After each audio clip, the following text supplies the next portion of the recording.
welcome to the BoshNRoll channel. If you want to support my daily Eternal Magic offerings while getting amazing perks like the BoshNRoll Discord community, have me play your deck on the channel, or listen sideboard guides before tournaments, check out the Patreon or YouTube membership program. This channel is possible because of these amazing sponsors. Check them out, all their links are in the video description. As always, thanks for being here.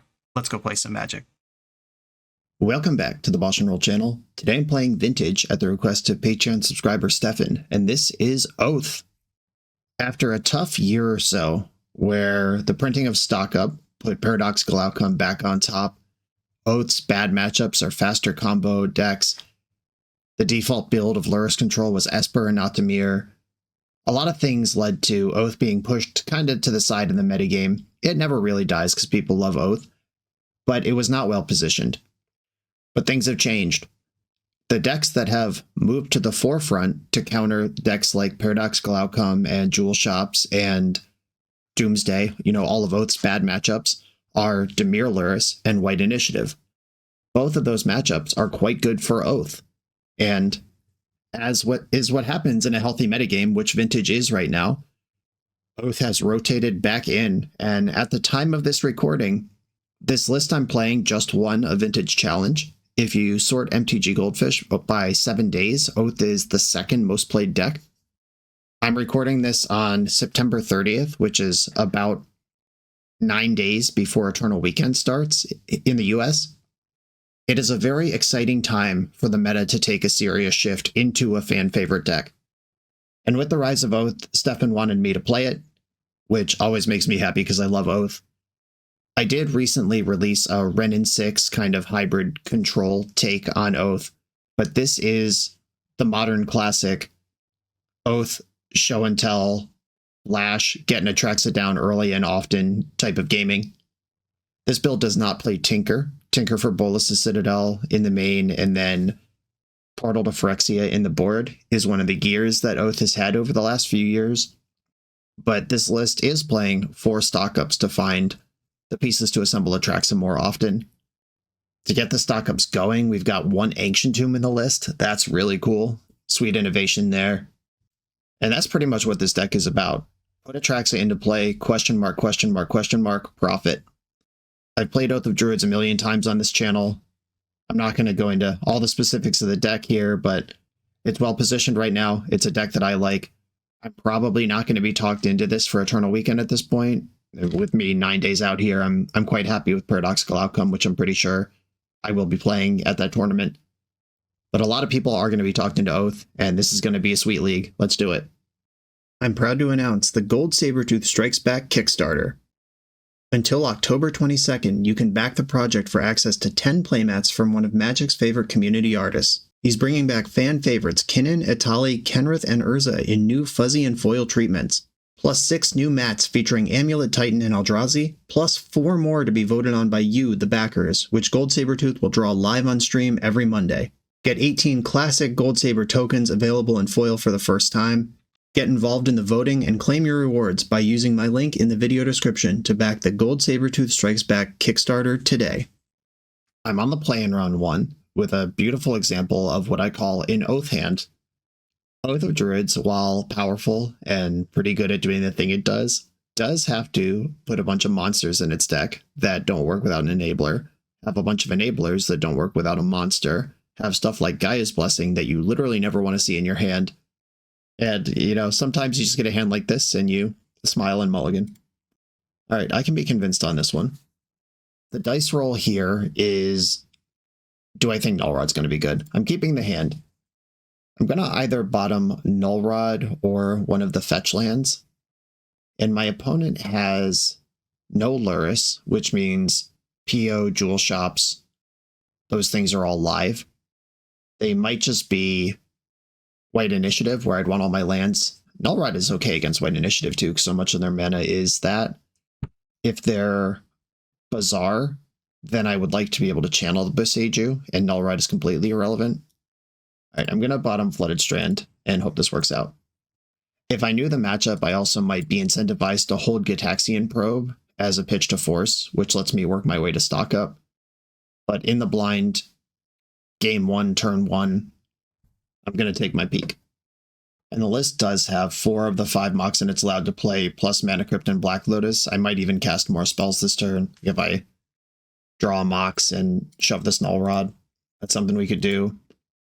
Okay, well, interesting, because their hand is weak to Null Rod, but they're also playing Null Rod. This is traditional Prison Chops, which is a theoretically great matchup for Oath. But we do need to get there. Yeah, it's funny seeing the Null Rod in their hand when their hand is obliterated by Null Rod. Or they could top deck Mishra's Workshop and put me in the garbage. Alright, I gotta think of how this is gonna work. This will be a 3/3 at least. And then they're gonna cast more spells. Alright, I think I have to let that thing ride. That was such a messed up draw. Their hand was not even good. Or no, it was. It was not good because I have Null Rod. But otherwise was fine. Right, Ruby. I don't think they're going to play their own Null Rod here. Wow, okay, sure. Saves me the trouble. Okay, there is a Hedge Maze in my deck. I believe it's time to go get it. Hedge Maze. Just looking for the card Oath of Druids. I'll take a Tropical Island, though. And I don't need to play my own Null Rod here.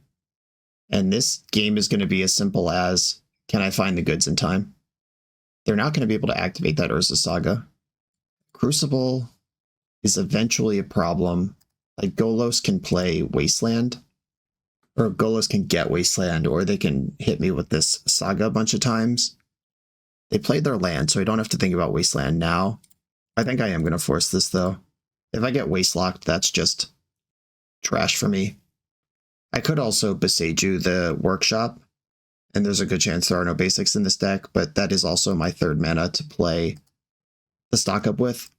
Alright, they've invested their Mana Crypt. They've decided the 1.5 damage a turn they're taking is worth the 1 extra damage I'll take. Alright, Beseiju as land. I'm pretty much looking for Show and Tell Atraxa here. Oath. Alright, so I take 5. This Oath is probably too slow at this point. But if I take Oath stock up, that gives me force backup on Oath. Alright, I'll pass. I don't feel good about this game. They just need to cast 1 artifact this turn or next turn to have lethal. They found an artifact. Alright, well, countering that doesn't help. Yeah, I guess if I had countered the Patchwork Automaton, I probably win this game. But having seen their hand and knowing that Null Rod was good for me and them not knowing it was bad for them, I'm going to try to stock up here, and there's just not a hit. Bummer. Alright. Opponent broke serve in a matchup that is good for me, but it's only good if you convert. Like, that was a hand where I was holding back some answers to stuff and I was on a mulligan, and it's like, do I keep this Null Rod, which turned out being useless? Abrupt Decay I like. I don't mind a Sarah's Emissary. They have Caracas in their deck, Golos Shops. I'm going to cut Null Rod. I'm going to cut Flusterstorm. Mental Misstep. Dismember and Fatal Push are possibilities. I don't need any of this Graveyard Hate. I'm not killing any white creatures. Like, taking the pressure off by killing a Golos or a Patches could swing the game. But now that I know what I need to do, I think I'm just gonna mulligan for a hand that sends it. Grafdigger's Cage and Caracas are the 2 cards I need to worry about. And getting Wastelocked. Normally I like cutting an Atraxa when you bring in Sarah's Emissary, but against this opponent I do want to do things early and often. And just having a 5th monster to show and tell sounds like it makes sense to me. Alright, let's get it. On the draw, I might mess around with the removal spells. Okay, keep. Yeah, this is actually pretty interesting. I could Vexing Bauble go. I could Oath go. I could walk into Bauble plus Oath go. A Jet. That's definitely where we start. Walk is usually the best card after you've triggered Oath. Alright, I am going to invest in Vexing Bauble here, because that can be so devastating. And I'll play Underground Sea, because I want to sandbag the green source. Shop. Trinisphere. Okay. I have the mana. For now. Saying okay to a Trinisphere is always terrifying. But I mean, okay. Oath of Druids. Now they have to stop me somehow before they develop any threat.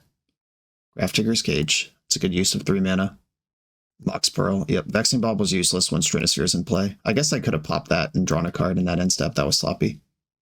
Hey, there's that boy. All right, that's the best card I could have. I'm going to pass and hope that they develop a creature. Mox Emerald, Ancient Tomb. I'm going to draw a Vexing Bauble in the end step here. Stock up. That lets me do stuff. Another Boseiju. Stocks up. Forbidden Orchard, let's go. I'll take that and Show and Tell. That's 2 routes to Atraxa. And pass. Something large is happening. It's like a serpent. Stonecoil Serpent for 10. Okay, so that is big enough to beat Atraxa, but I have double Boseiju. Okay. Both goes on the stack. And in response, Boseiju the Cage. Do they have a basic land? They do not. I would like to Oath. Gaia's Blessing. The Time Walk's in my hand, so I'm going to look. You're in charge of these 2 triggers. You can decide whether you want to Atraxa before or after you bless. And I think with a Trinisphere in play, it matters a lot less. I do want to hit a land, though. 1, 2, 3, 4, 5. All right, I'm going to Blessing first and then Atraxa. Okay, I did hit a land. That lets me Time Walk, and then that lets me Atraxa again. Okay, Underground Sea is my land. Force of Negation. I already have one of those. Ancestral Recall is my instant. Gitaxian Probe is a sorcery. And I don't want Atraxa in my hand. There we go. And draw for turn. Another Orchard. I'm going to spend 3 mana and give them a creature on Time Walk. Then in my walk turn, Oath will trigger again. And because I have the Blessing, I can just send it around and around. Okay, walk turn, trigger Oath. And I do have 1 Atraxa in my hand, 1 on the bottom, so it's 50-50 whether I hit Sarah's Emissary here. I did hit Atraxa. I'll keep the old one, of course. The trigger finds a bunch of stuff. There's an artifact, an enchantment, an instant. Do I want to kill Trinisphere with Abrupt Decay? Do I care? I think I do. All right, Abrupt Decay. I'll take my land, my sorcery. Done. Then draw for turn. It's Force of Will. How do I do the most right now? Land 3 mana Abrupt Decay, kills Trinisphere. Then, Boseiju's 1 mana no matter when I do it. But I get to unlock all this other stuff. Alright. I'm going to Abrupt Decay Trinisphere. That unlocks all my forces. Boseiju the Stonecoil Serpent. And they've had enough. So they did a lot there. They had restricted Lockpiece Trinisphere into Grafdigger's Cage, and this game was still not competitive. Now I got to get one on the draw. Fatal Push. I like it versus Patches O'Houlihan, and I like it versus Stonecoil Serpent. I don't know that you really need it, but it does exist. Is there a card in my deck that's worse? Vexing Bauble on the draw is way worse. It wasn't even effective on the play that game. So they did have 2 Moxen in their hand that they spent 2 turns casting through their Trinisphere instead of just having in play on turn 1. So it was effective that game. It was just not a sexy application. But we take unsexy as long as it works. I could play Mental Misstep specifically to counter Grafdigger's Cage, which is their primary weapon versus what I'm doing. But with 2 Decays, 2 Okos, 2 Boseijus, and the 7 forces I already have, I don't think I want a card this bad in my deck. Gitaxian Probe is also cuttable because I mostly don't care what's in their hand. I just don't have another thing I'd rather bring in. Okay, this is what I'm doing. Ooh, this hand is... It's a turn 1 stock up with juice left to spend, but if I force to get a good turn 1, it's going to cost me Show and Tell. I am going to keep this, though I understand it has risks. Like, this is a hand... I guess I don't have to counter a Null Rod because I have the Ancient Tomb. I could let Null Rod resolve, play Misty Rainforest, then the next turn start stocking up. Alright, I'm trying this. They would need 2 pieces here. They would need, like, Trinisphere plus Chalice on 0, or Null Rod plus something else. Or, like, double Null Rod. But I just said Null Rod's fine. I don't know. It would be annoying to have to play through this, is what I'm trying to say. If they have 2 things. If they do the typical Shops thing of dump out mana and then cast 1 thing, I can play that game. Born of Amethyst. The Ancient Tomb actually lets me jam through this pretty well. All right, Thorn resolves. I might regret that, but my hand is show and tell and a bunch of mana. Even more mana now. All right, how do I want to do this? Ancient Tomb leaves a blue floating, or a colorless floating, after I dump out all my Moxen. It also hurts me. One has Leyline of the Void. That stops my unlimited looping stuff, but isn't like key to my strat. I will have the most mana next turn. Or no, I want to be able to hold up Force, so I am going to use Ancient Tomb to cast Pearl and Sapphire. Then I'll tap Pearl to play Lotus. This lets me pay 1 for Force while developing the most mana. If I played the other land, I would have to sack Lotus to Force, which I don't want to do. But now I can hardcast Force if I want to keep both of these bangers. All right, Wasteland, pretty good. All right, that's all they got. But it will cost me Lotus to stock up here regardless. So I might as well just send it. Blue, blue, blue, white. Leave a blue floating. Or no, that's just what it costs. Leave a blue up is what I'm trying to spit out. Okay, there's Oath. I have the Orchard. Oath and Jet, I guess, are what I want here. Oath plus Jet. Misty Rainforest. Cast Jet. Next turn I have Oath with Force Protection. I only get 1 loop through my deck because of Leyline, but I've played Oath for almost a year in this format without Gaia's Blessing even in my list. I know how to live in this world. All right, I think I'm going to fetch the Hedge Maze here since they haven't done anything. Sarah's Emissary. I do want access to that. I could even show and tell and just ram it in. All right, Oath of Druids. 3 mana for that. Forbidden Orchard, pass. So they need to get Grafdigger's Cage through a Force of Negation here, or they need to beat Atraxa next turn. I have to remember to float mana in the end step. Scrawly Crawly. All right, well, I can't counter that. That causes loss of life, which does play around Sarah's Emissary. And now I don't have to give them a buddy, because they made their own buddy. Drax is in play, 12 cards in exile. Is my Time Walk gone? It is not. All right, cool. Okay, Force of Will is a good instant. I'll take this Mana Crypt. I already have a Show and Tell, but that is another blue card. And I guess I'll take Underground Sea, and I don't want Atraxa. All right, draw and lose life from Scrawly Crawly. If I Show and Tell here, they could put in something spooky like Golos, which means I'm incentivized to chill a little bit. They could just play Karakas from hand. That would be some damage, I guess. All right, I'm just going to park the bus. I'm not going to play out the Mana Crypt. I don't need it where I'm going.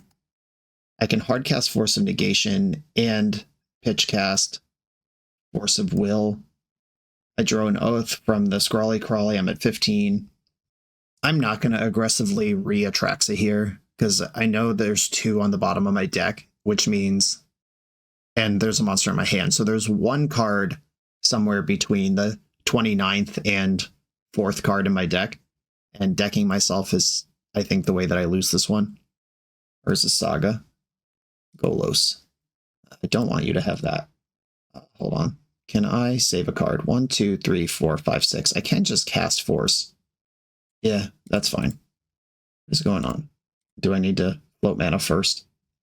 Okay. Counter Golos. They get another 1/1. I'm not going to trigger Oath, but this at least lets me put Sarah's Emissary into play if I want to do that without putting them into the Oath. I target you, decline. No thank you. I can win this game without it. Oh, Oko. That could put... That forces them to block with Scrawling Crawler. Or chump with Spirit.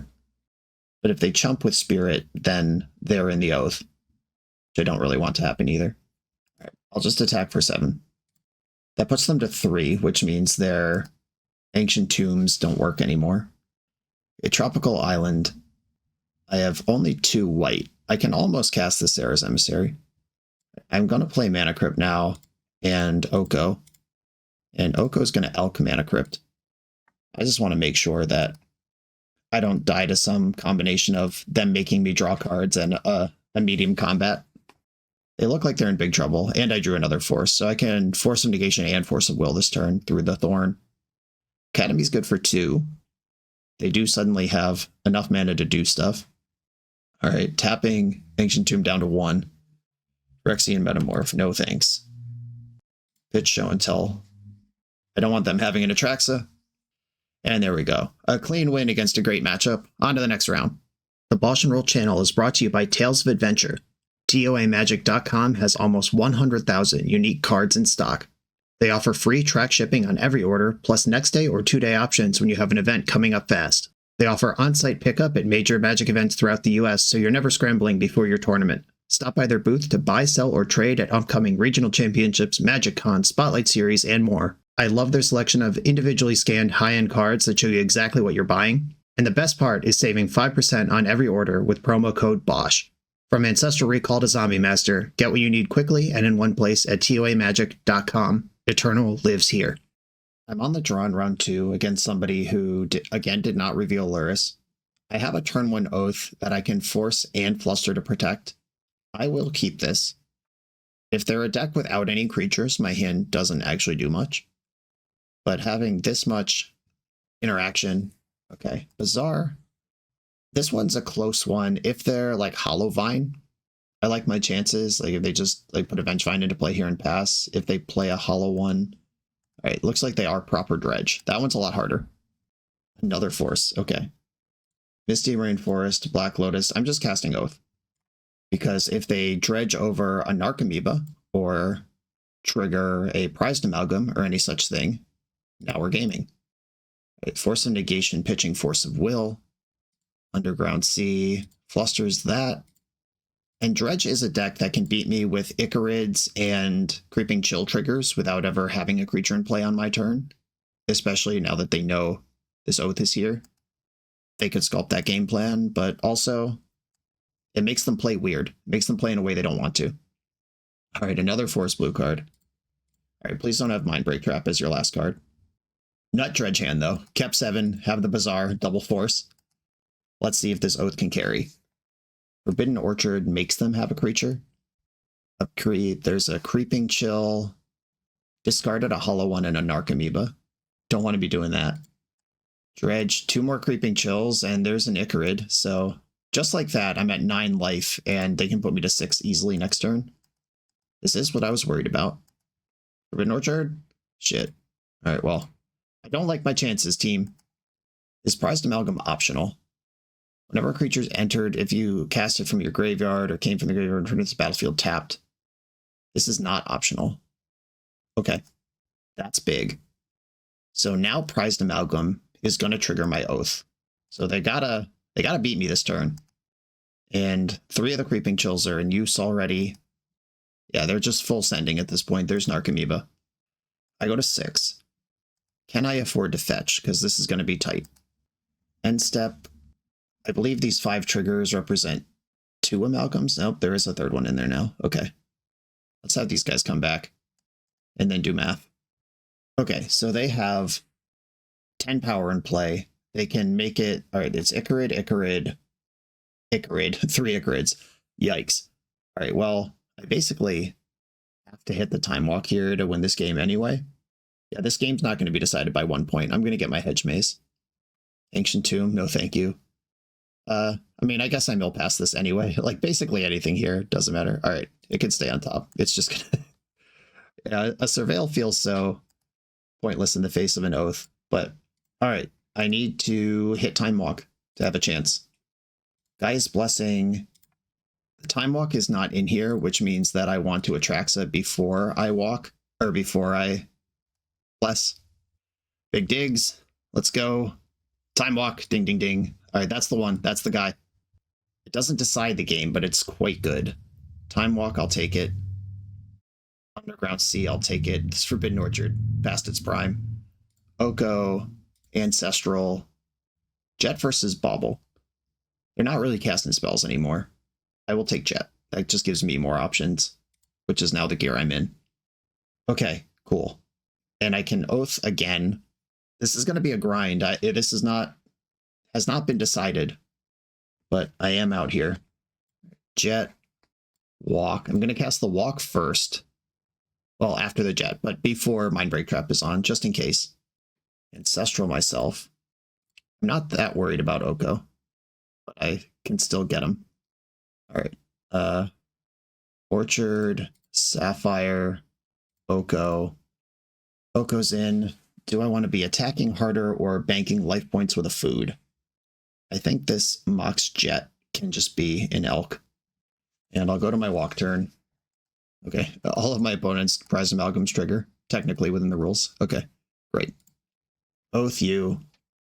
I would like to use the ability. I will keep the one that can fight. We've got more Atraxas. I could show and tell Atraxa again. This one's pretty mid. Emerald, land, show, Atraxa. Yeah, I guess I'll take it. Another show and tell. Okay, I'm going to show and tell first to figure out what the rest of my life looks like. I guess I can play the Emerald and use that to cast this. Let's just use my 3 Moxen on this. Oh, I might want one of them to block with. Okay, I'll use some of my Moxen on this. Show and tell. Like, Grief is something they could put in here that I might care about a little bit. Oh god, they put a 16/16 Grave Troll. I guess I knew that was there, didn't I? Sloppy. Okay. The next round has appeared. Demonic Tutor. Does that help me? What's left in my deck? I've already time walked. I don't have a Yogg-Will or a Snap. Like, you can't play Snapcaster. Okay. Lotus, Demonic, Land, Oko, Oath, Force. Lotus. What is the life total situation? I'm going to be at 12, and then Atraxa can block something, so I'm effectively at 19. I can chump Grave Troll, eat one of the 3s, trade with some other stuff. And I'm going to Elk Pearl to block with. I'll get the Atraxa in. Second main. If I play another Oath, then I can Oath multiple times going into their turn on their next turn. I think I'm going to Demonic Tutor and see what's left in here. Not a lot is the answer. I'm not going to take Gaia's Blessing. Flash doesn't help. I have a black floating and a land drop available.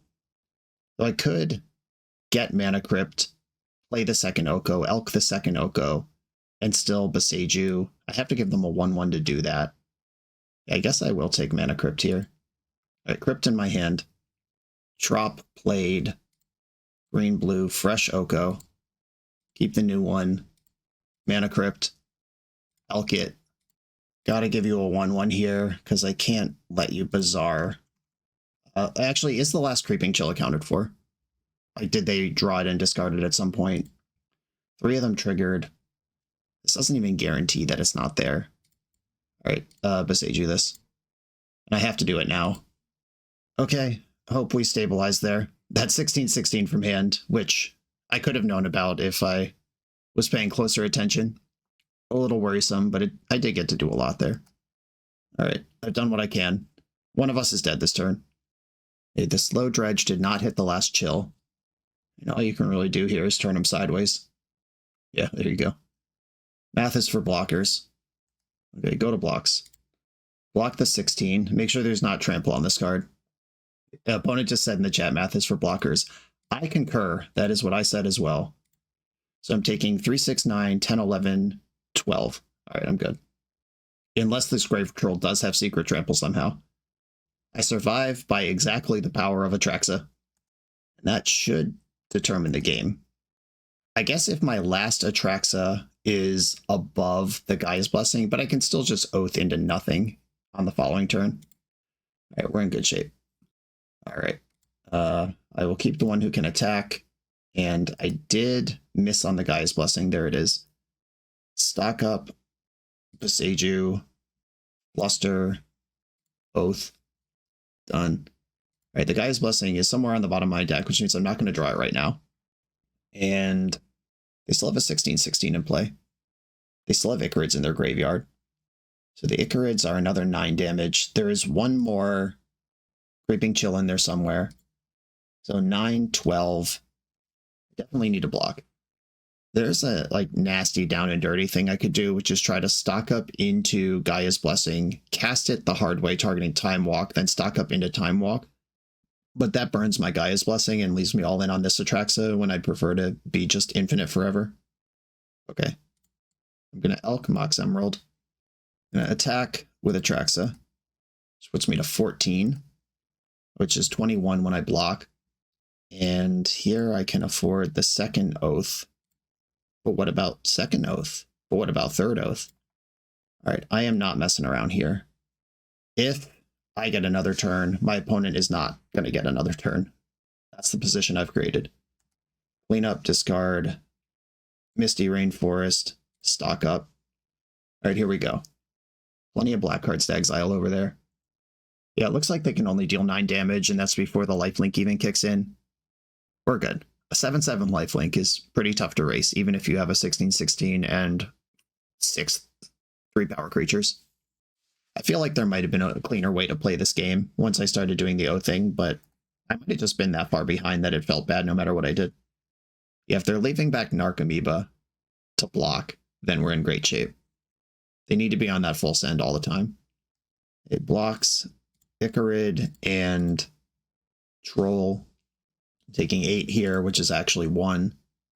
And now I'm going to be on that Zoom Zoom. My first Oath will mill my deck and trigger Gaia's Blessing. Then the next 2 Oaths will get Atraxas, and I just got to find Time Walk in there somewhere. All right, and then off we go. Oath, Oath, Oath. Yes, use the ability. Temporarily 0 cards in my deck. Then my graveyard's back. Now we're doing it for real. Oath. Keep this one. And I did hit Time Walk, which means I want to bless first. That's the most important card. All right, the Gaia's Blessing will be at the bottom of the deck this time around. It doesn't matter a lot, but it's, I'm going to clock it while it's in front of me. Take the 3 from that one. And next Oath. Keep the one that can fight. I did not mill Time Walk there. There's Time Walk. All right, Time Walk, Ancestral, Land, Pearl.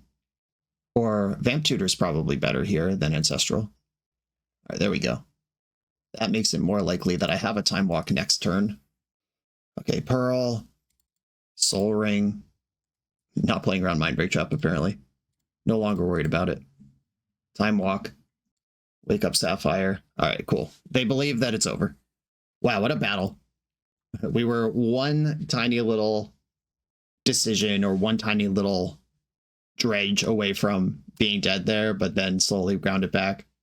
It's not often that dredge keeps 7 and Oath triggers, and the game is still interesting for like 2 more turns after that.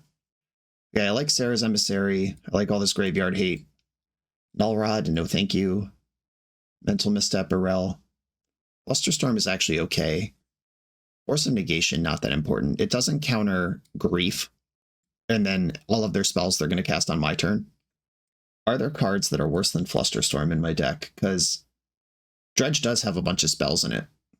The Forces, Mindbreak Traps, Force of Vigors. They've got options. I don't think I need my basic Island versus Dredge. They sometimes have Wastelander Strip Mine, but it's usually as a response to Tabernacle more than anything else. I didn't look at their whole graveyard, busy making content instead of playing correctly. Their whole deck was in front of me there, and I didn't do a fan through before the game was over, which I should have done. Vexing Bauble turns off all their counterplay, including Grief. Yeah, I think this is what I'm doing. I just don't have room for more Flusterstorms. I like all the cards that are still in here. I could see Gitaxian Probe being an argument, but I do sometimes care what's in their hand. Not for very long, but it does matter. Okay, this is my plan. Okay, I have a turn to Atraxa. Is that good enough? My opponent powdered and then mulled to 6, so I don't know if they've kept yet. All right, I'll keep. This hand is kind of weak to Grief, but I could Force of Will Grief and then push in on Oath. Opponent's got a 6 they're happy with. I do wish the Soul Ring was a Mox, but I'm not going to be too greedy here. If I draw a Mox, I suddenly have turn 1 Show and Tell. Discarded 3 Dredgers, 4 cards in hand. There is a Force of Negation, Force of Will, Grief, and Creeping Chill, exiled, and Mental Misstep. So that's a bunch of interaction out of the deck. But they still have a bunch more. That's just what their deck is. Oh, all right. Well then, I will be making 2 plays this turn after all. Soul Guide Lantern. I'm going to poke a Stinkweed Imp with this, and then I'm going to pass the turn. Force of Vigor. Okay, well, I guess I will exile their graveyard entirely. It's usually right to wait. Like the temptation to knock out all their dredgers. Like, sure, that looks powerful on the surface, but you could also wait until they dredge actual payoffs, like Narcomoeba or some Icarids or whatever, and then hit their graveyard. Like, this is Time Walk, and the other one's Wrath of God. And, like, is Time Walk or Wrath of God better? It obviously depends on the situation. All right, they found another Dredger and another Bazaar. Okay, they missed on Dredge 3 to hit another Dredger, so they're now fully Hellbent, and what you see is what you get. I also could have Force of Willed that Force of Vigor last turn and still had my stuff, but I think I'm doing okay without it. All right, here's Oath. They get a Dredge 3 in the up, or they get a lot of Dredge in the upkeep. They get a Dredge 3, then another Dredge 3, and then another Dredge 3 at minimum this turn, and if they hit a Dredger in between, we could see their whole deck here. Okay, they missed on the first one, so that's a Dredge 3. They drew Grave Troll, though. All right, now we're going to see a lot of their deck. All right, don't kill me. There's a Creeping Chill. Yeah, if that Troll had showed up on the first Dredge instead of the second, we're playing a very different game. But again, we're in that spot where Atraxa kind of has to find Show and Tell to be successful here. Or not Show and Tell, Time Walk, you know what I mean. And they did draw for turn after those big dredges. A bunch of prized amalgams coming in. And 20% of the time here, I would hit Emissary instead of Atraxa. Oh, cool. I'll just name Creature, and I don't think I can lose anymore. Me and my creatures have protection from creatures. Ancestral Recall, I would like to recall. And that gives me a bunch more stuff and a second Oath. I think it's Jover. I can force to protect the Emissary. They don't have 4 Creeping Chills left in their deck to burn me out. And we got the GGs. They did a quick scan of their list and decided, can't beat this one. One powerful big donkey in the sideboard to shut down the game. Atraxa would have been good there, but Sarah's Emissary certainly made it a lot easier. On to the next round. This video is sponsored by Moxfield.com, the easiest way to build Magic decks online. Moxfield supports over 30 formats, including Legacy and everything else you'll see on this channel. There's multiple customizations so you can interact with your deck how you want. Views such as text, grid, or stacks, and groupings like type, subtype, color, color identity, even artist. The site offers light mode, dark mode, and so much more. However you want to see your deck, Moxfield can provide it for you. Follow my Moxfield to keep up with the channel and what I'm playing in paper. I'll see you there. I'm on the draw in round 3. Aluris is revealed. I am going to keep this hand because it has Orchard and Oath in it. I obviously don't like the Gaia's Blessing being here. And this list does not play Brainstorm. I don't think there's a way to get that back in my deck. So I do have to win with the 4 Atraxas I'm given. Underground Sea. I'd love a Mox here. A Show and Tell. All right. I don't like that they're a Wasteland deck. All right, I'll just play Orchard. This gives away the entire goat here, but this does leave up Flusterstorm. We're playing Boseiju doesn't. Wasteland confirmed. If they waste me, I am going to make a fella. All right, you got a fella. That's gone. Now we're looking for a Mox. A Force. All right, Boseiju. Next man is a good one. Island. Come on, deck. We're full of mana. Can I have some? Nice. All right, now actual decision. Do I try to hold? What am I holding for? I'm holding for the next mana to cast Flusterstorm. Yeah, I'm not under pressure here. I am actually going to pass. It sucks if they draw Wasteland, but I can fetch Hedge Maze. Yeah, that is for sure not what I'm worried about. Yeah, I'm worried about Wasteland and them having 2 counters. I can win a fight over Time Twister. Like Flusterstorm just does that all by itself, even if they have force backup. Flusterstorm beats Time Twister here. All right, it's go time. Hedge Maze. Hopefully we see another mana. It can be any mana. Yeah, that counts. All right, Jet on top. And I hope I am rewarded for my patience here. Jet, Oath, Spell Pierce. I'm going to misstep that. I'm going to use everything in the most efficient way that I can, because I have multiple things that affect certain things certain ways. Force of Negation, pitching Force of Will, Fluster that. All right, we've cleared the Fluster. We've got 2 cards left in hand, and we're in, with the Force still intact. From here, their hand would have to be Land, Time Twister, Daze for me to lose this game. Daze is sometimes a one-of in these decks. It's not a big thing, but I'm just trying to think of what could possibly go wrong. Well, Atraxa top card. No wasted energy there. We've got Atraxa plus Show and Tell. Right, well, I want Soul Ring. I want Underground Sea. I want Force of Will. They don't want to play anymore. Okay, cool. Sweet. That Ancestral was briefly exciting, but with my opponent having Bowmaster, it's something I have to navigate.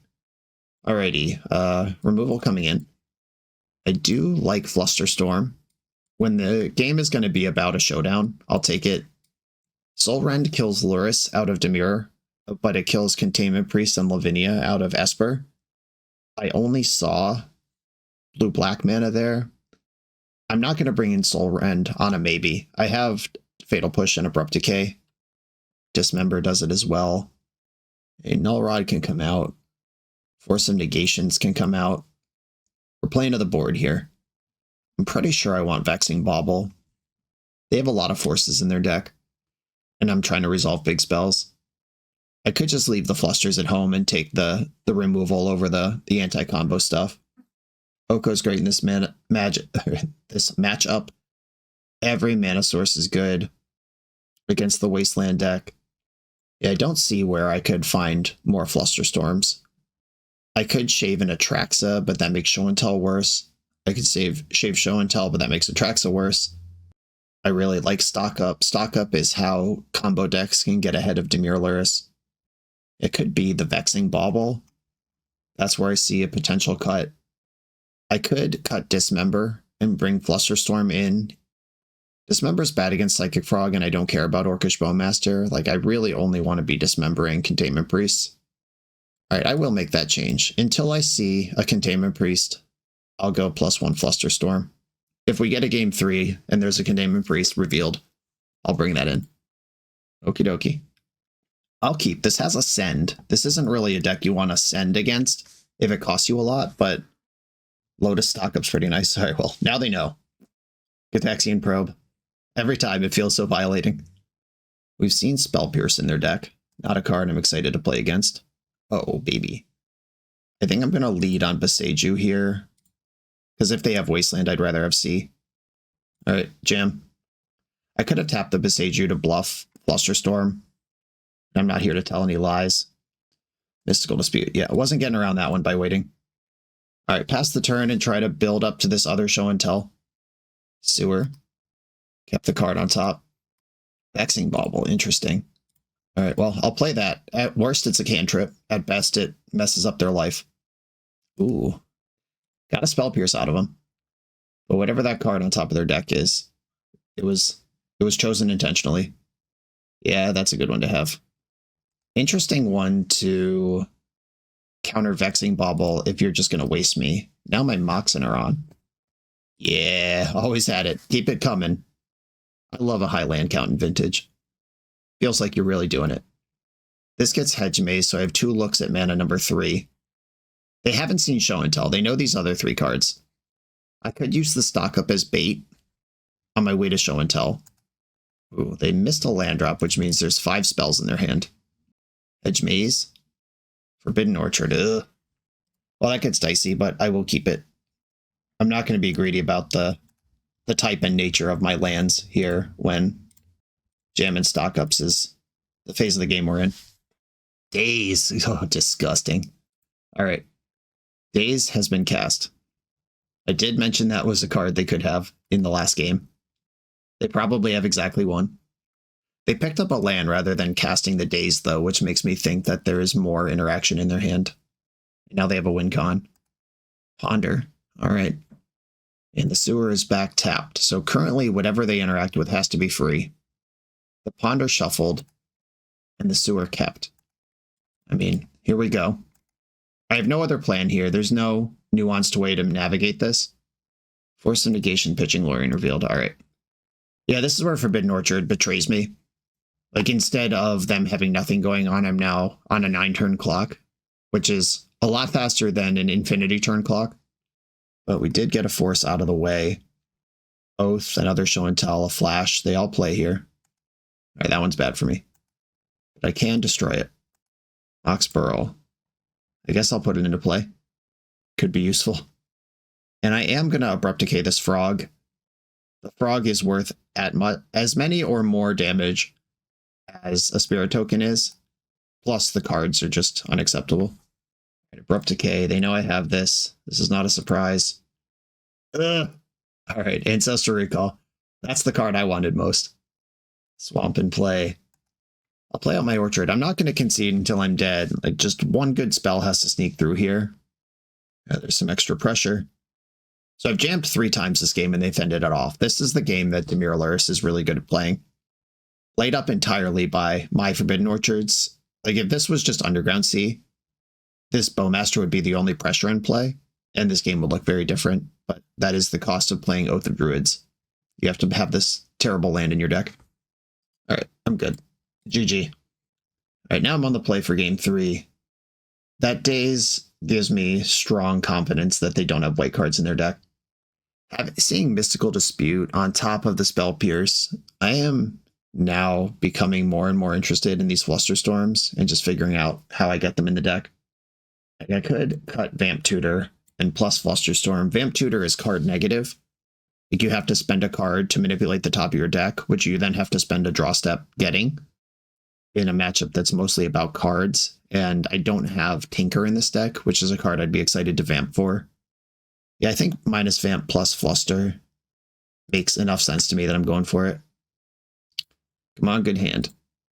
This hand's really good. I will keep. Turn 1 stock up, please and thank you. Land first, then Mana Crypt. In case they get rowdy and decide to force Mana Crypt, this is something I want to have a conversation about. Do I want Basic Island? I think I do. Stock up. 2 for 1 regardless. They either force it or I get 2 cards. There is Atraxa and Show and Tell. That's the whole combo, you see. I could shove it right now. They might not force stock up, but they might force that. I'm going to play the Lotus and just be ready to protect this with Fluster next turn. Jet. Null Rod would be a hell of a twist here. It wouldn't make sense to have in their deck, but it would be really good against me in exactly the spot we're in right now. Ponder. I have a draw step that's going to inform what I do, but I do have enough mana to Demonic for something before I shove Show and Tell with Fluster back up. Like, if I draw a blue card, I might just DT for Force. I could DT for Probe just to see what I need to navigate. Oh, I did draw a blue card. Okay, so this looks like land, Underground Sea, Crypt, DT for Force with a colorless floating, and then Black Lotus, sack for blue. You have a blue floating and island untapped when I go for Show and Tell. That sounds like pretty good success rate versus an opponent with only black mana showing. Like, they can't dispute or pierce or fluster or anything like that right now. Underground Sea, Demonic. I'm going to get Force of Will with this. And I'm going to go blue, blue, blue, Show and Tell. They might put in something like Dress Down, which makes Atraxa a little stinky for a little while. But they put in Urza Saga, but otherwise we're gaming. All right, let's party. I get a Jet, a Fetch, Show and Tell, and I guess I want Force of Will here. Yeah, that's Force blue card, and Fluster ready to rock. I'll deploy the Jet and hope that we can do it. She's in play. Caracas is a card that I have to think about here. Again, we haven't seen white yet. Even some of the Esper builds don't play Caracas. Blue to Delta is not Caracas. My hand is all defense right now. If my opponent were to clear Atraxa somehow, this game becomes very hard, almost impossible against the constructs. Atraxa going in, uncontested. If they have like Aether Spellbomb or something that can come out of this Urza Saga, that's something I can redeploy. Like I have Show and Tell and Flash in hand. We can get Atraxa back in. We'll Brainstorm in the end step there, and then they have the full value, fetch to shuffle and make a construct. All right, we're going for Bowmaster instead. So playing towards the Time Twister combo. Is there out then that they're reaching for? They know about one Force Blue card. They know about Force of Will and Show and Tell. From their perspective, there's a good chance I Demonic Tutored for the Show and Tell to get Atraxa. They don't know that I had all that, and I would DT'd for a second Force. I don't think they're going to get Pithing Needle here, but I am going to fetch a Tropical Island, just in case. If they get Vexing Bauble here and try to shove, I can Hardcast Force and then also Fluster with the mana I have. Time Walk, this feels desperate. Lotus, mana floating. Time Twister confirmed. Flusterstorm does get this right now. They know about the Force Blue card. I think I just want to put Fluster on the stack. That's the cleanest answer to this. I can still pay for any of their soft permission here. If they go like pay, force the third copy, then they know I have Force Blue card still held back. All right, Time Twister is checked. That is the card I was scared of in their deck still. And now it's gone. Psychic Frog. Well, Atraxa beats that guy. Resolves. And they have a Time Walk turn coming. They just bought Luris with their mana. That's bad news for them. The Lotus is already spent. They're just going to probably pass without even attacking here and then get smoked on my side. Ancestral Recall. You don't say. And I'm going to attack with Atraxa. And I'm gassed up here to the point that I don't even care if Bowmaster hits me. I'm going to Ancestral. I'm fully aware. Eyes wide open. Ancestral Recall targeting me. That hit a Stock Up and a Soul Ring. My Time Walk's still in my deck somewhere. I'm going to look for it. A Soul Ring. Stock Up. Oath. Stock Up. These are strong cards. 1, 2, 3. I can play Oath and Stock Up this turn. All right, I'm going to take those. This is tapping me really low in a spot where I don't really need to be this aggressive, but I'm also burying them in cards. Misty Rainforest, I don't need. Force of Will, I could just take Force Oko, get another layer of protection up here, and then cast Oath. All right, Force Blue card, Force Blue card, Force Blue card. I have almost as many Force Blue cards as they have cards in hand, and I have the board under control. And we know one of their cards is Luris that I don't care about. I think I do just tactically, like strategically, I don't care about Luris, but tactically, it replaces itself with the Black Lotus immediately. So, like forcing here is the same as waiting. Force Pitching Show and Tell. Those are the two cards they knew about. Spell Pierce, Force Luris pitching Oko, and they're going hellbent to shut it all down. Wizard Battle. 6 objects on the stack. You love to see it. They can block with Psychic Frog to get another turn, but I do get to Oath in between. All right, Oath, target you. Okay, we've got 2 triggers here. Time Walk, not in the graveyard, which means I'm going to Atraxa first. Oh, I have to keep an Atraxa. Then Atraxa first. I see 66% of my deck on this Atraxa. We did find the Walk and the Decay. Either one of those would have beat Psychic Frog here. And done. GG. And this was a great example of why this matchup is so tough for the Dimir deck. They did a lot here. They had like Bowmaster, Time Twister, had a bunch of counter spells. They Time Walked, they Lotused, and none of that stuff really mattered once. It was just a 7/7 in play. All right, I'm going to attack first. I'm going to make them exile 3 cards from their graveyard. Then I'm going to Abrupt Decay Frog. This might be considered a slow roll, I guess, because they're hellbent. But just in case the game were to go any longer, somehow it is technically better for me to make them exile cards from their graveyard. Okay, cool. And the run continues. On to the next round. The BoshNRoll channel is proudly partnered with the Resleevables.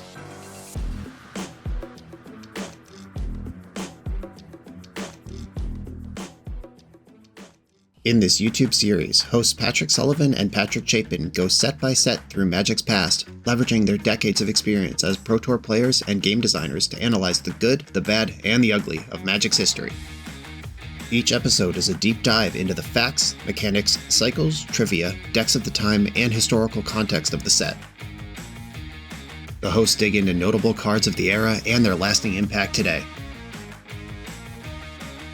Each set gets an award show where the hosts pick their favorite cards for categories such as Best, Worst, and Weirdest. And finally, give a letter grade for the set's overall success. Whether you want a history lesson or a nostalgia hit, The Receivables has it at youtube.com/TheReceivables. I'm on the play in round 4 with a hand that makes 4 mana on turn 1, but none of it casts spells. I'm gonna mulligan. We call this Mox Orchard Oath in the business. People have been whispering about this hand since Exodus was printed, for the most part. My opponent does not have a Luris. Okay, I'm going to keep, obviously.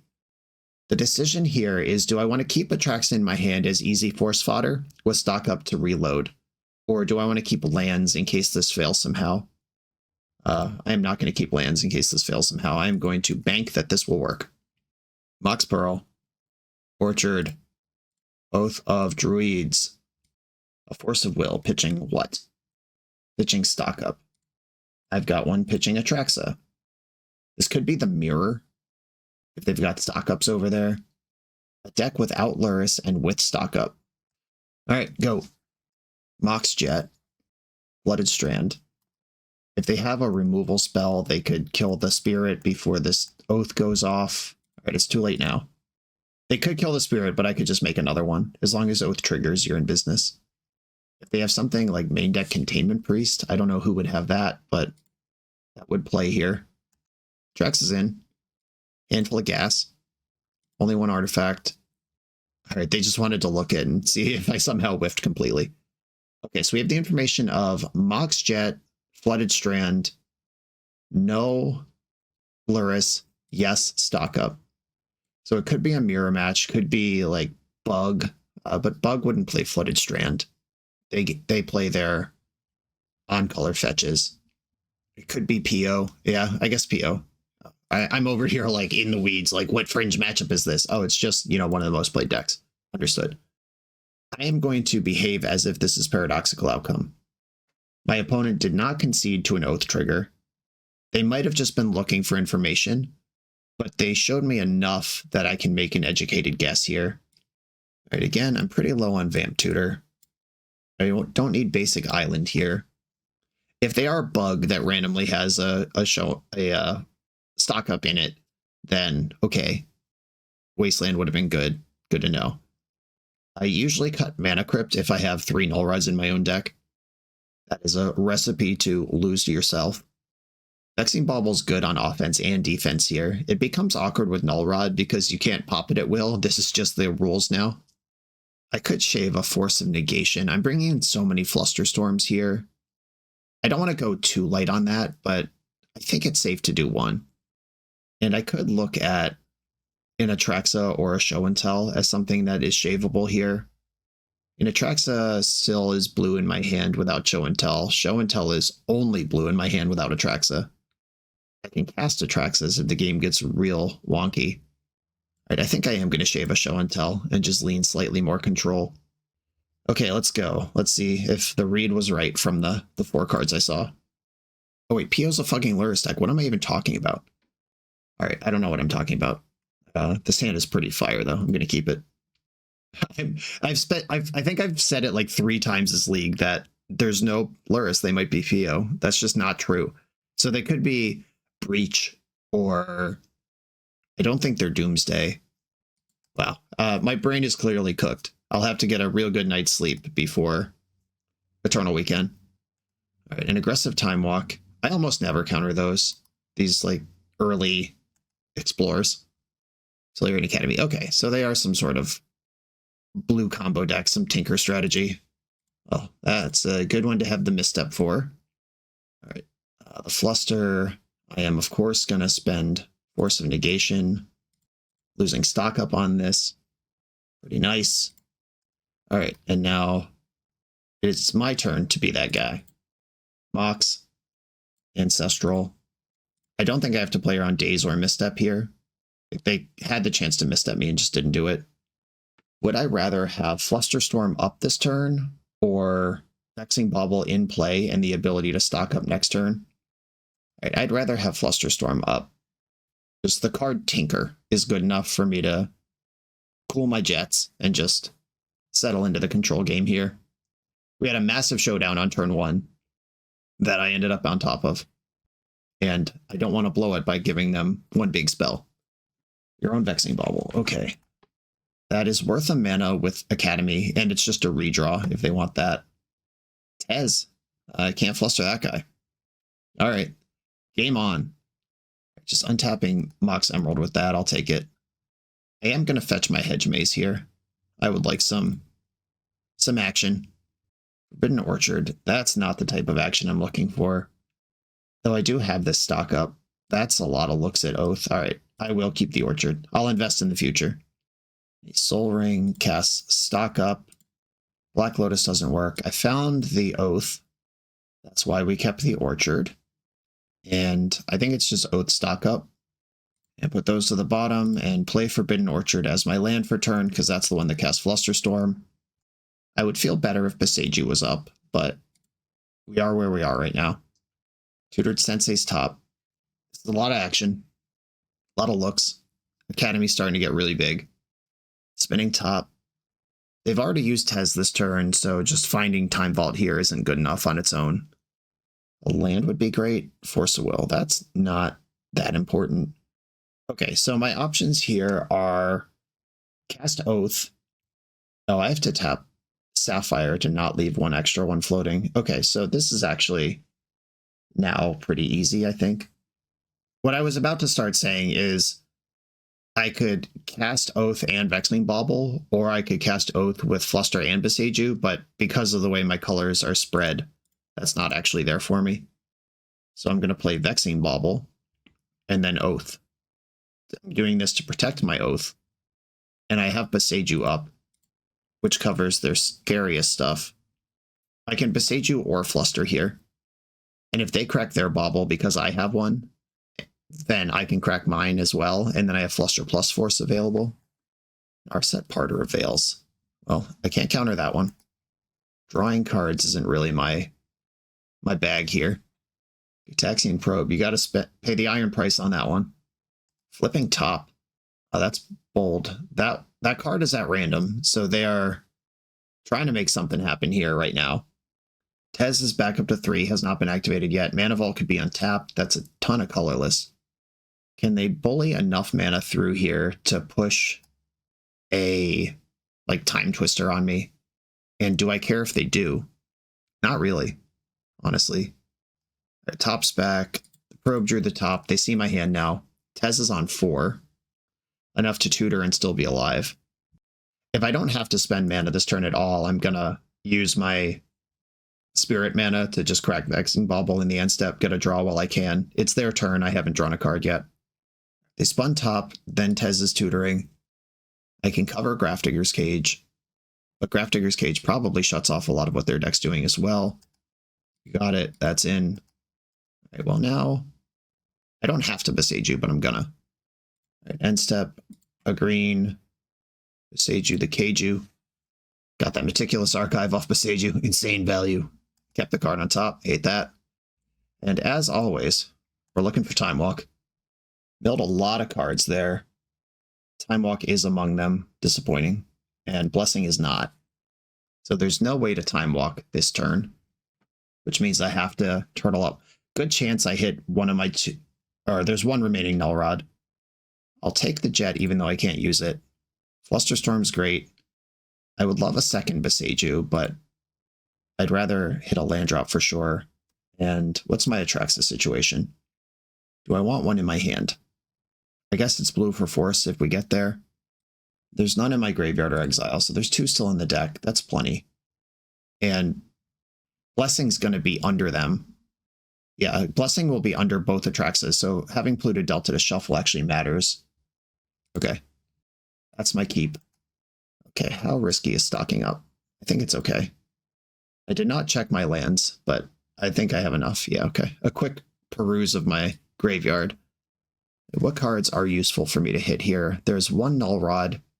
There's another Flusterstorm. And the other Beseiju. Right, there's a few good ones in there. Right, Underground Sea. I can stock up here and still have double Fluster available. This is not great. Oko I'll take, and stock up I'll take. I am not going to keep casting spells here, though. And passing without Beseiju actually has me really nervous because I cannot counter or actually interact at all with a Mana Vault right now, or a Time Vault. Okay, discard Moxjet and pass. Yeah, that was a lot of looks at Nullrod and Beseiju, and I missed on both. Looking at 15 cards out of 25. There was a shuffle in between, so it wasn't quite 15 out of 25. Maybe what I should have done was not shuffle in between. Like, I could have looked at the 15 cards sequentially without replacement. Yogg will. And that's a Time Walk and a Grafdigger's Cage, I guess. Tez untapping Vault. Yeah, they know about at least one of these Flusterstorms. That play makes a lot of sense. Stock up with 4, 5, 6, 7 mana still available. Well, that can't be my fight. Can't afford it. And here's where Oath. This is why the faster combo decks are tough matchups for Oath, because I did my thing. I did what I was supposed to do. I slowed them down. I stopped their combo. I triggered Oath. I got an Atraxa into play. But the game goes on for a little while after that, unless you hit like Time Walk to immediately convert. And sometimes you just look at all the cards you're supposed to look at, and you don't have the answer to the best draw they could have, which is Time Vault. I don't think I can let this Yogg will be a thing. Flusterstorm. I'll just start a fight where I can. They can pay for this. They can't pay for it twice. But I can't have them stock up into Time Walk here and then off they go. They do have to respect Beseiju as a 1-mana play with Atraxa around. But, I mean, if I get a turn, they lose the Tez and it doesn't matter. So they don't... It's a thing that they have to acknowledge, but not a thing that they have to do anything different to play around, I guess is what I'm trying to say. How bad is Yogg will now? They have way less mana. If they just Time Walk off this thing, then I can fluster that. But there is a Flusterstorm in there. If their hand is just like Tinker. If they lead on Grafdigger's Cage, I mean, I can beat Grafdigger's Cage. I just don't Oath again. All right, I'm taking my chance here. Yogg will resolves. Oh, did they use Tez on tap Mana Vault this turn? Was that this turn already? So I don't actually have to... Hold on. Scrolling back up. Yes, they did untap Mana Vault. Okay, so Time Vault needs to do more. Like, they need to enable the Time Vault, not just have it. And that was the cost of getting around that Flusterstorm, which they've now done. And they have this buffet of Grafdigger's Cage, Cataxian Probe. But Probe, you have to spend mana on. Like, they could just play Cage with Fluster Protection and pass. But I have an Atraxa in play. I can Elk the Cage next turn. Atraxa attacks Tezzeret. I untap with enough mana to hardcast Force plus Fluster. I'd be a lot more scared of this if there weren't 2 Vexing Baubles in play. And I will Fluster Time Walk if they play that. I don't want to clench my cheeks for another round. Black-white in the pool. That's weird mana to have. Okay, suddenly it's blue-black. All right. This is the one I was worried about. Let's stop that. And this Time Walk will end up in exile because of the effect of Yawgmoth's Will. So I won't be getting Time Walked this game. Who I'm just getting passed to. All right, nice. I am going to make a mana to activate Vexing Bauble in the end step. I drew an Atraxa. That's okay. There is 1 Atraxa left in my deck. I didn't pitch 1 to Force earlier, did I? Make sure I don't delete myself here. All right, 16 cards in my deck. 1 of them is Atraxa. And 1 of them is Gaia's Blessing. Okay, I hit the Blessing. There's only 2 cards left in my deck, so I'm definitely going to Bless first. And Atraxa hits Time Walk. There we go. It's over. All right, take Flusterstorm, Beseiju, Mox Pearl, Oath. All right, cool. And they've had enough. Tapping out of that one. All right, that is a bad matchup, but we got away with it with some busted draws, basically. Busted draw game 1, and then knowing what we needed to do game 2, threading the needle. Though it did get dicey after a really good start. the proper combo deck almost showed us what Tolarian Academy Yogg-Will is about in the face of Atraxa. On to the final trophy round. We're a few rounds into the video. If you're still here and having fun, remember to hit that subscribe button. And if you want to play what I'm playing, use code BOSH for 5% off your order at toamagic.com. Eternal lives here. I'm on the play for the final trophy round, and I have a hand that is phenomenal versus Lurrus Control and awful versus Lurrus PO. I'm going to keep. By the numbers, Lurrus Control is much more popular right now. As this is a hand where Oath, they force it, second Oath, son of a biscuit. Hey, Mox Emerald, I'll start there. Mox Pearl. I'm actually going to cast the Oath before making my land drop, because I don't have to think about days or anything here. And if this land right now was Orchard, we'd be in business. Unfortunately, it's not. It's kind of like playing your Cavern of Souls last when you're white initiative. Probe. All right, well, you see my hand is nothing, which is a little unfortunate. But if they are Dimir Lurrus, this is a deck that wins with creatures, ultimately, and they have to navigate this somehow, even if they know that right now they're chilling. Ancient Tomb, Mox Sapphire, all in, baby. If they're PO, I might just die right now. Oh, okay. Well, they might be Breach then, or the PO. Okay, I didn't want to see a red land. So now it's about Oko or Orchard or drawing Atraxa to pair with this Show and Tell. This is a deck that could just tinker my ass or PO over the top and it doesn't matter. Bummer. All right. We rolled the dice and this is where we ended up. This could be some brew, I guess. Like there are Lurrus, Dreadhorde Arcanus, Psychic Frog decks that are also, they play like Dimir Lurrus. They just have red as their splash color instead of white, which still rely on creatures. I just have to hope this is one of those matchups. Because Grixis is not the base color of PO right now either. It could be Lurrus Breach. It could be the PO Breach deck. That one does have red mana.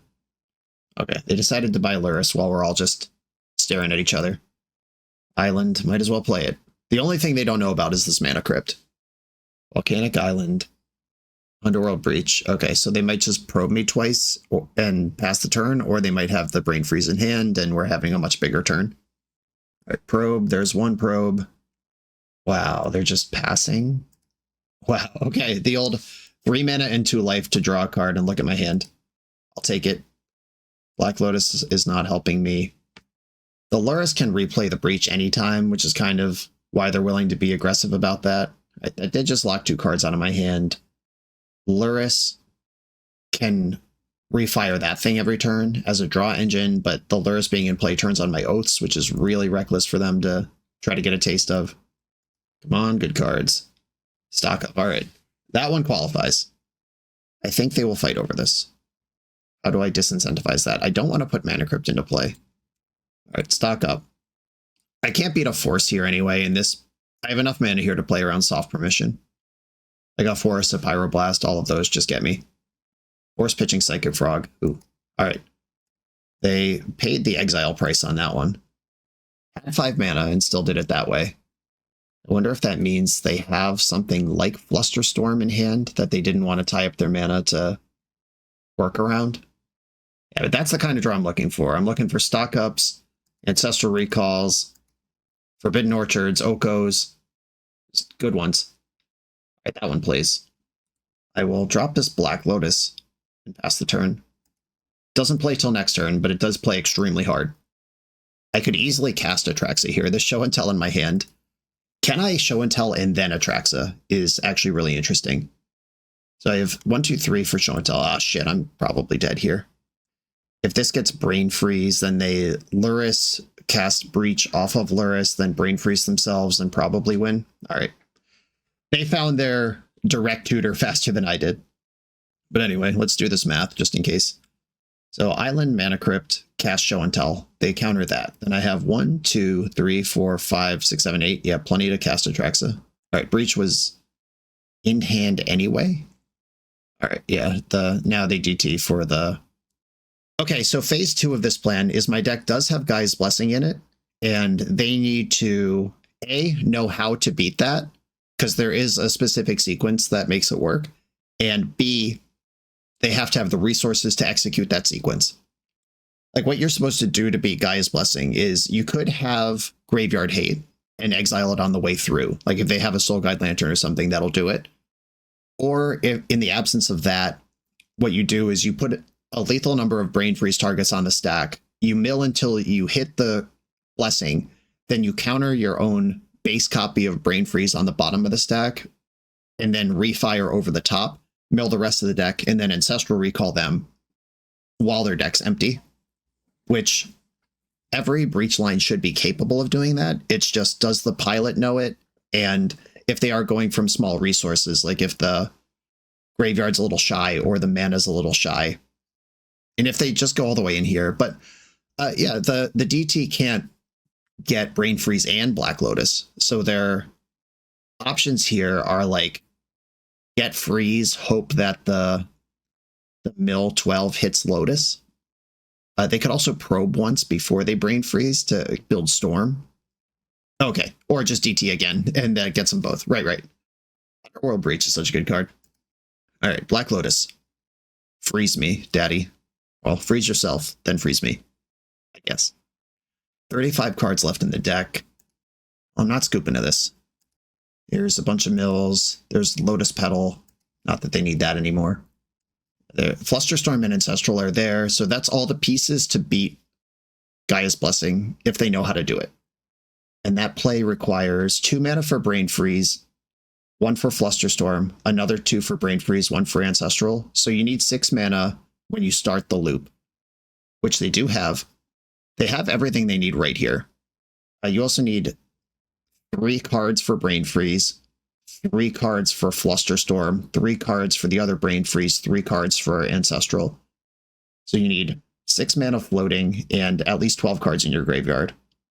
All of which they do have right now. All right, let's do it. Gaia's Blessing trigger. Oh, they didn't do it. They might not know how to do this because it was right there. It was available. You can also just spam Brain Freeze and hope you get lucky, and the Gaia's Blessing is somewhere near the bottom of the deck, which is not the correct way to do it, but I have lost to that on camera before. Okay, the second hit of Blessing is now on the stack. They are trying to figure it out. I can also Vamp Tutor Gaia's Blessing to the top of my deck at any point. If I feel like they're on the try to get lucky line, I can just make sure that they don't. All right, I've been milled for another 9. All right, Moment of Truth. And of course, I point out the line for the sake of education, never to dunk on my opponent for not knowing these complicated vintage lines. But if you're going to play Breach, you should know the self-counter business. All right, we are back on Brain Freeze, targeting yourself this time with at least the base copy. All right, there is a mix of targeting yourself and targeting me here, which makes me think they might have found the line. All right, your deck is completely empty. You have every resource you're going to have access to. All right, there's Blessing. Hit it early is nice, because that makes it harder if they are on the goof it off line.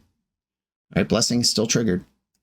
I don't see a Soul Guide Lantern or some other backdoor out of this for them. They, of course, have 100 ways to counter my Vampiric Tutor, like Mental Misstep is in the graveyard and everything. How many Ancestrals can they cast right now? 4. So as long as I can let them freeze me until I'm about to have 12 cards in my deck, and then I have to vamp for the Blessing.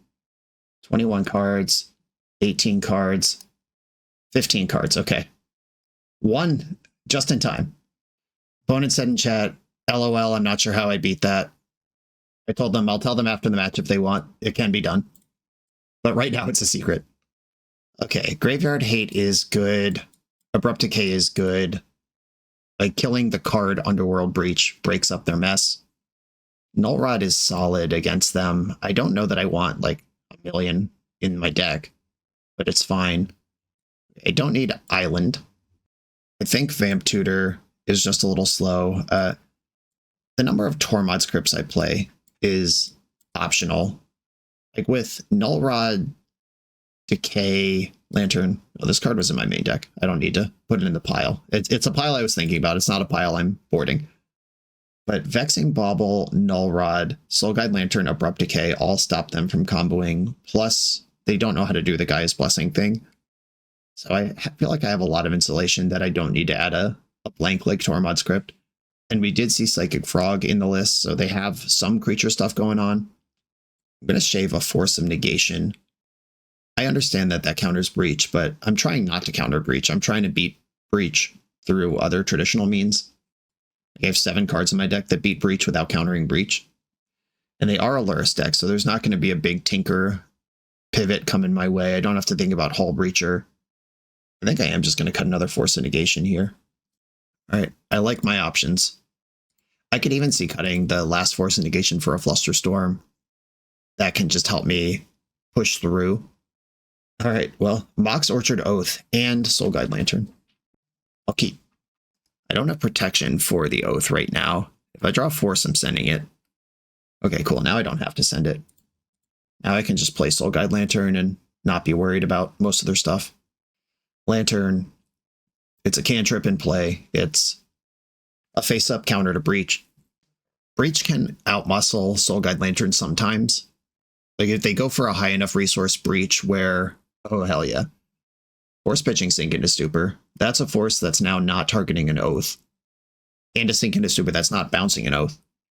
Anyway, what I was saying is like, if their graveyard is so stacked that I have to bomb them before Breach resolves, then they just like Lotus Brain Freeze from hand. They can go off over the top.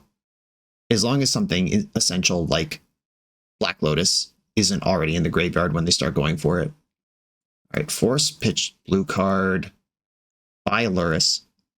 This is an interesting spot. I could show and tell and just put in Oath if it resolves. But that gives them Lurrus and turns on Pyroblast, neither of which are things I'm trying to do. All right, Oath. But the reason I might consider doing that is if they do have Force in their hand, which they do, now I'm out of gas, where a second ago, like if I had gone for show and tell, I could have still had Oath in my hand to play it on the following turn. Ooh, all right, well, I'm falling behind here.